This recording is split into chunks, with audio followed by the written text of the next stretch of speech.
بسم اللہ الرحمن الرحیم الحمد للہ رب العالمین والصلاة والسلام علی اشرف الانبیاء والمرسلین۔ الحمد للہ ہمارا تفسیر جلالین کا اسباق کا سلسلہ جاری و ساری تھا، اور ہم سورہ بقرہ پڑھ رہے تھے۔ علیہ والسلام کی تخلیقات کے ساتھ جو آپ علیہ الصلوۃ والسلام کو خلیفہ اللہ تعالیٰ نے بنایا، اس کا ذکر بھی پیچھے ہم نے پڑھا۔ اس کے بعد اللہ تبارک و تعالیٰ نے بنی اسرائیل کو خطاب فرمایا کہ اے بنی اسرائیل، میں نے جو تم پر نعمتیں کی ہیں، میں نے جو تم پر انعام کیا ہے، تم ان کو یاد کرو اور تم یاد کر کے میرا شکر ادا کرو۔ اسی طرح بہت ساری چیزیں بھی اللہ تعالیٰ نے ان کو کہا کہ میرا وعدہ پورا کرو، اور جو ہے وہ تم پہلے کافروں کی طرح نہ ہونا۔ اسی طرح جو ہے وہ نبی کریم صلی اللہ علیہ وسلم پر ایمان لے آنا۔ تو ہم نے یہ آیت پڑھی تھی، وَلَا تَشْتَرُوا بِآيَاتِي ثَمَنًا قَلِيلًا وَإِيَّايَ فَاتَّقُونِ۔ یہ آیت بھی پڑھی تھی، اس کا ترجمہ بھی کیا تھا۔ دوبارہ اس آیت کا ترجمہ کرتے ہیں۔ اللہ تعالیٰ نے بنی اسرائیل کو خطاب فرمایا کہ اے بنی اسرائیل، لا تشتروا بآیاتی ثمنا قلیلا، میری آیات کے بدلے، میری نشانیوں کے بدلے میں تم تھوڑا دام مت بیچو، یعنی تھوڑے دام کے بدلے میں تم میری آیتوں کو مت بیچو۔ خرید تشترو یہ بولا جاتا ہے خریدنے کے لیے، اشترا خریدنے کے لیے بولا جاتا ہے، یعنی خرید و فروخت کے اندر کیا ہوتا ہے کہ بندہ ایک چیز دیتا ہے، پیسے دیتا ہے، پھر دوسری چیز لیتا ہے۔ تو انہوں نے کیا کیا تھا، وہ آیتوں کو بیچتے تھے، لوگوں کی مرضی کے مطابق وہ کیا کرتے تھے، آ، اس تورات کی تشریح کرتے تھے۔ جو تورات کے اندر حضور کا شان و مقام لکھا ہوا ہوتا تھا وہ بیان نہیں کرتے تھے، بلکہ اپنی ان کی مطابق جو وہ چاہتے تھے اسی طرح وہ بیان کرتے تھے، پھر لوگوں سے وہ پیسے جو ہے وہ لیتے تھے۔ تو اللہ تعالیٰ نے فرمایا کہ تم آیتوں کو بدلے میں جو ہے وہ تھوڑا دام نہ خریدو۔ تو تشترو کے بعد تستبدلو نکلا، یعنی تم بدلو نہ، تبدیل نہ، یعنی آیتوں کو بیچ کر تم پیسے لے رہے ہو، یہ نہ کرو۔ کون سی آیات؟ یہاں پر غرض مفسر ہوگا تشترو کی معنی بیان کرنا، مرادی معنی بیان کرنا۔ اس کے بعد یہ آیاتی کی وضاحت کریں کہ التی فی کتابکم من نعت محمد صلی اللہ علیہ وسلم، یعنی میری ان آیات کو نہ بیچو کہ جو تمہاری کتاب میں ہے، یعنی حضور صلی اللہ علیہ وسلم کی تعریف۔ وہ جو بنی اسرائیل تھے تو ان کی کتاب کی تورات، جیسا کہ پیچھے گزرا، تو تورات کے اندر بھی حضور صلی اللہ علیہ وسلم کی نشانیاں موجود تھی کہ حضرت عیسیٰ علیہ السلام کے بعد آخر الزمان نبی آئیں گے، خاتم النبیین آئیں گے۔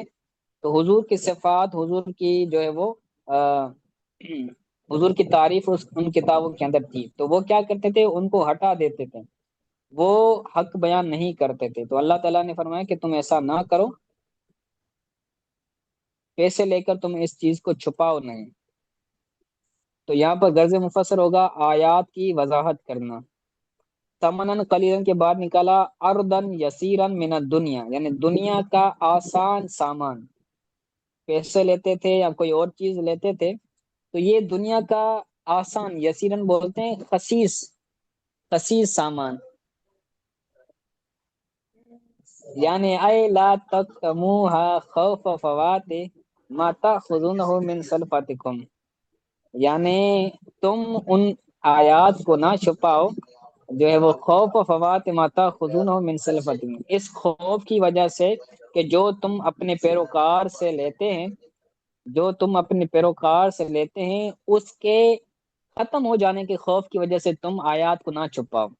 وہ پیسے لیتے تھے عیسائیوں سے اور آیتوں کو چھپا دیتے، تو وہ اگر حق سچ بیان کریں گے تو لوگ ان کی نہیں مانیں گے، تو ان کا جو ان کے بعد جو انکم آئے گی، سورس آف انکم تھا، تو وہ بند ہو جائے گا۔ تو اس لیے اللہ تعالیٰ نے فرمایا لا تکتموہا، حضور کی شان چھپاؤ نہیں، خوف فوات ما تاخذونہ من سلفتکم، جو تم اپنے پیروکار سے لیتے ہو اس کے ختم ہو جانے کے خوف سے تم آیتوں کو نہ چھپاؤ۔ یہاں پر غرض مفسر ہوگی آیت کی وضاحت کرنا، کہ اللہ تعالیٰ نے فرمایا کہ میری آیت کے بدلے میں تم تھوڑا ساز و سامان نہ بیچو، تو یہ پوری انہوں نے وضاحت کر دی اس جملے کے اندر. یہاں پر غرض مفسر ہوگا آیت کی وضاحت کرنا. وَإِيَّايَ فَاتَّقُونَ، اور تم مجھ سے ہی ڈرو. یعنی اگر تم حضور کی شان بیان کرو گے، اگر تم حضور کی شان بیان کرو گے تو لوگ تمہیں ہو سکتا ہے قتل کر دیں، تمہیں خوف دلائیں کہ تم حق سچ کیوں بیان کر رہے ہو. تو تم لوگوں سے نہ ڈرو. فتقون، یہاں پر یا جو ہے وہ معذوف ہے متکلم کی، فتقونی تھا اصل میں. ٹھیک ہے، تو فتقون یعنی مجھ سے ہی ڈرو، یعنی خافون فی ذالک دون غیری، اس بارے میں تم مجھ سے ہی ڈرو، دون غیری، میرے علاوہ کسی اور سے نہ ڈرو. غرض مفسر ہوگا جو ہے وہ فتقون کی وضاحت کرنا، یعنی یا فتقون کی وضاحت کرنا. جی یہاں تک سمجھ آ گیا؟ جی جی سر. پیچھے سے آ جائیے. میں نے سلفاتی قوم، سلفاتی قوم کا کیا مطلب؟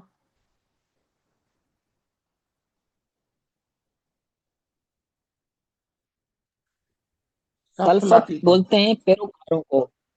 جی پیروکار، پیروکار. پیروکار. جی. اس کے بعد دوسری آیت کہتے ہیں لا تلبسوا الحق بالباطل، حق کو باطل کے ساتھ نہ ملاؤ. ولا وتکتموا الحق وانتم تعلمون، اور تم حق کو نہ چھپاؤ حالانکہ تم جانتے ہو.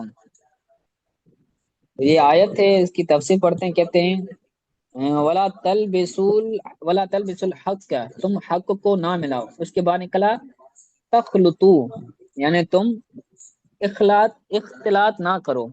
اس کے اندر کیا ہوتا ہے کہ ایک چیز دوسرے چیز کے اندر مل جاتی ہے، پتہ نہیں چلتا کہ یہ وہ، یعنی چیزوں کی معرفت نہیں رہتی. تو حق اور باطل کو وہ ملا دیتے کہ پتہ نہیں چلتا تھا کہ حق کون سا ہے، باطل کون سا ہے. تو یہاں پر غرض مفسر ہوگا تلبسو کی معنی بیان کرنا. حق کے بعد نکالا الذی انزلت انزل انزلت علیکم، یعنی وہ، یہاں پھر اس کو مجھول پڑھے انزلت علیکم، یعنی وہ حق جو تم پر نازل کیا گیا، وہ حق جو تم پر نازل کیا گیا. یا پھر انزل تو کم، اس کو مجھول پڑھے او متکلم کا صیغہ پڑھے کہ وہ حق کہ جس کو میں نے تم پر نازل کیا، تم اس حق کو جو ہے وہ نہ ملاؤ باطل کے ساتھ. الذی یفترونہ، یعنی وہ باطل جس کو تم گھڑتے ہو، گھڑ کر وہ باتیں سناتے تھے نا لوگوں کو، تو وہ باطل تھا. حضور کی شان حق تھا، تو حق کو اور باطل دونوں میں آپس میں نہ ملاؤ. تو یہاں پر غرض مفسر ہوگا صفت بیان کرنا، یہاں تھوڑی سی وضاحت کرنا حق اور باطل کی، یہاں حق اور باطل کی مراد بیان کرنا. ولا تکتموا الحق، اور حق کو نہ چھپاؤ.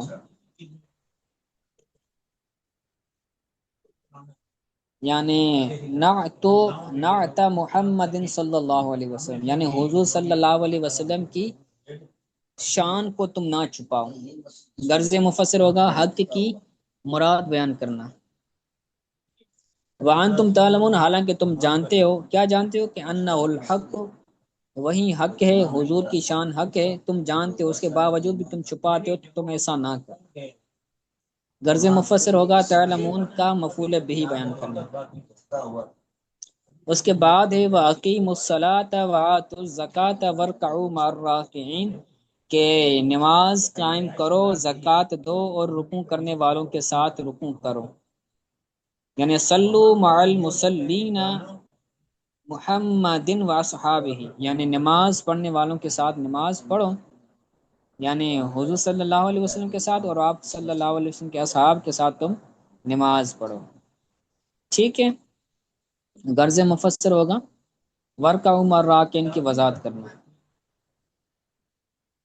نزل، اب جو آگے آیت آ رہی ہے اتأمرون الناس بالبر وتنسون انفسکم، اس کی جو ہے وہ شان نزول بیان کر رہے ہیں. تو میں نے آپ کو عرض کیا تھا نا کہ تفسیر جلالین کا اسلوب یہ ہوتا ہے کہ جو آیت آنے والی ہوتی ہے اس کا شان نزول پہلے بیان کرتے ہیں. کہتے ہیں نزل فی علمائہم وکانوا یقولون لاقربائہم المسلمین اسبتوا علی دینکم، یا اسبتوا، امر بنا لیں اس کو، اسبتوا علی دین محمد فانہ حق. اصل میں کیا تھا، ان کے اندر جو لوگ تھے نا، علماء تھے، علماء کو پتا تھا کہ حضور کا دین حق ہے، حضور آخری نبی ہیں. تو وہ جو لوگ مسلمان ہو گئے تھے ان کو کہتے تھے تم اپنے دین پر، حضور کے دین پر باقی رہو، حضور آخری نبی ہیں، سچے ہیں، اور حضور کا دین حق ہے. لیکن خود ایمان نہیں لاتے تھے، خود وہ عیسائی تھے، خود وہ غیر مسلم ہی تھے.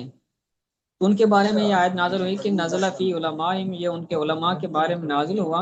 وکانوا یقولون لاقربائہم المسلمین، وہ یہودیوں کے، وہ عیسائیوں کے جو علماء تھے وہ اپنے قریبی مسلمانوں کو کہتے تھے، یقولون لاقربائہم المسلمین، جو ان کے قریبی رشتہ دار مسلمان ہو چکے تھے ان کو کہتے تھے اسبتوا علی دین محمد، کہ حضور کے دین پر ثابت قدم رہو، فإنہ حق، حضور کا دین حق ہے.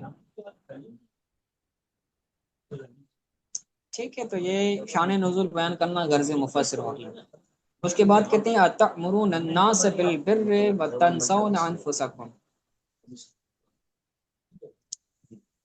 کہ اتأمرون الناس بالبر، کیا تم لوگوں کو بھلائی کا حکم دیتے ہو، وتنسون انفسکم، اور تم اپنے آپ کو بھول جاتے ہو. لوگوں کو تو تم بھلائی کا حکم دیتے ہو کہ دین پر ثابت قدم رہو، لیکن تنسون انفسکم، اپنے آپ کو بھول جاتے ہو.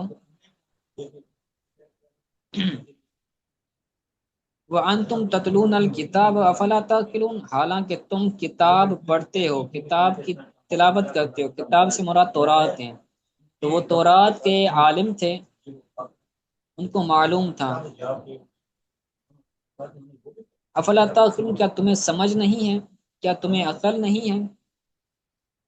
تو اتأمرون الناس بالبر کے بعد کہتے ہیں بالایمان محمد صلی اللہ علیہ وسلم، یعنی محمد صلی اللہ علیہ وسلم پر ایمان کا لوگوں کو حکم دیتے ہو. غرض مفسر ہوگا بر کی جو ہے وہ وضاحت، بر کی مراد بیان کرو.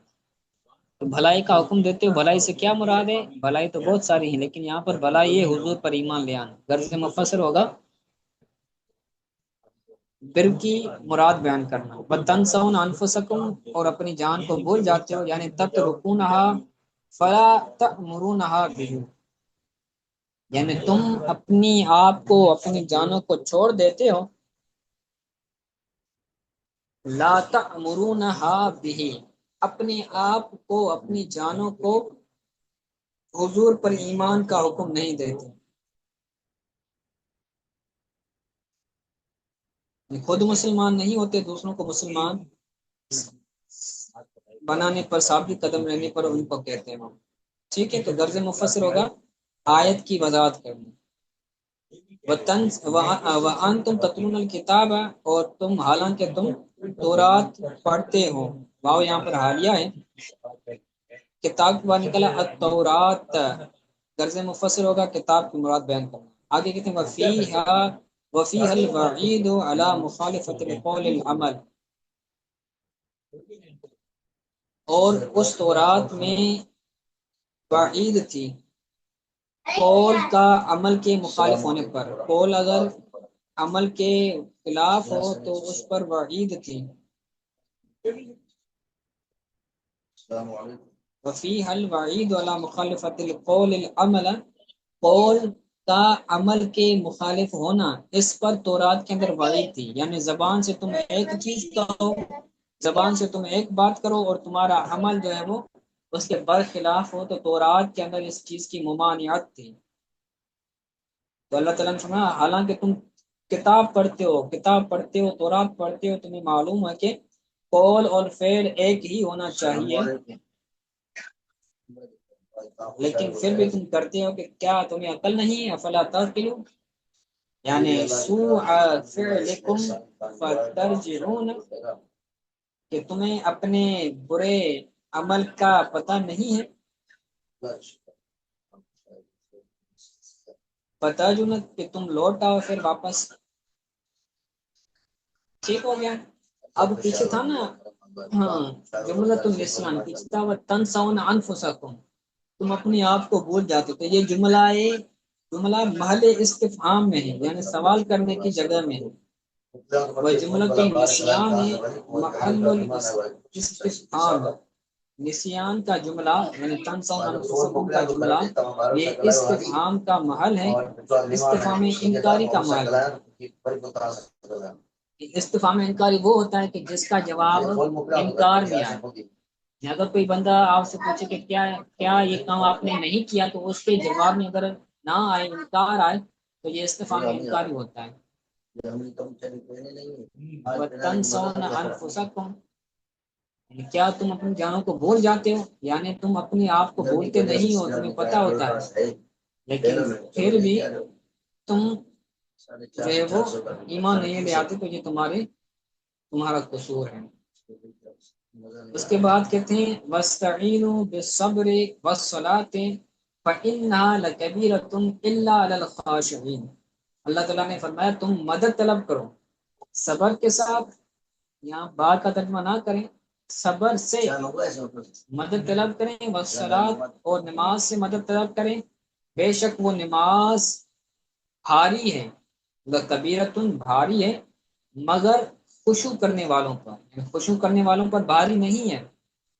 اللہ کے بعد جو آتا ہے، اللہ سے پہلے اگر کسی چیز کا اثبات ہو تو اللہ کے بعد والے جملے کے اندر اس چیز کا انکار ہوتا ہے، اور اسی طرح اللہ سے پہلے اگر کسی چیز کا انکار ہو تو اللہ کے بعد والے جملے کے اندر اثبات ہوتا ہے. تو پہلے ہے اثبات، یعنی نماز جو ہے وہ بھاری ہے.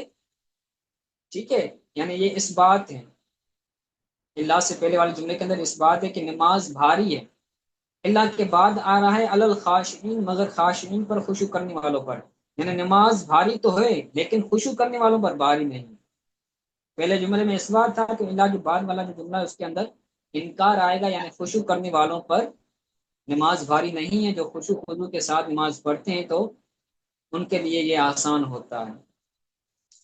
ٹھیک ہے، تو اس کے اندر ایک نقطہ تھا وہ بیان کر دیتا ہوں، پھر انشاءاللہ تعالی اس کی تفسیر آگے پڑھیں گے.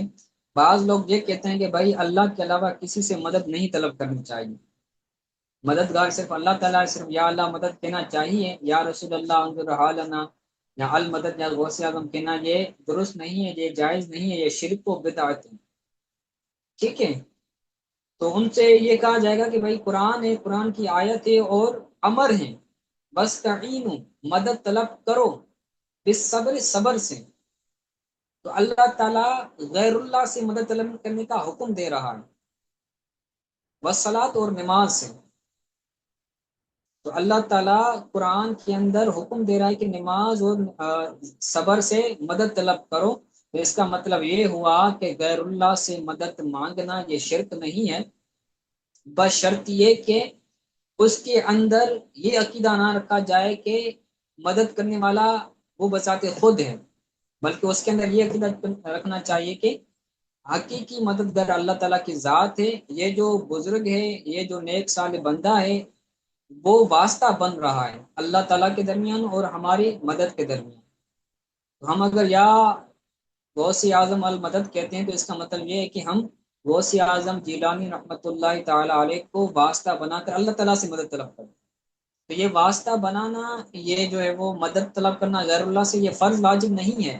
ہمارے لوگ بھی اس کے اندر جو ہے وہ بڑی شدت کر دیتے ہیں، اور جو نہیں مانتے ان کو کفر و شرک کی فتویٰ دے دیتے ہیں. تو یہ شدت نہیں کرنی چاہیے، یہ مستحب عمل ہے، اور بشرط یہ کہ اگلا جو بندہ ہے وہ اس کا انکار نہ کرے، اور جو مدد طلب کر رہا ہے اس کو کافر اور مشرک نہ کرے. ٹھیک ہے، اللہ تعالیٰ سے دعا اللہ تعالیٰ ہمیں سچے عقائد پر ثابت قدمی عطا فرمائے. آج کے لیے اتنا سبق کافی ہے، اگر کوئی چیز رہ گئی ہو تو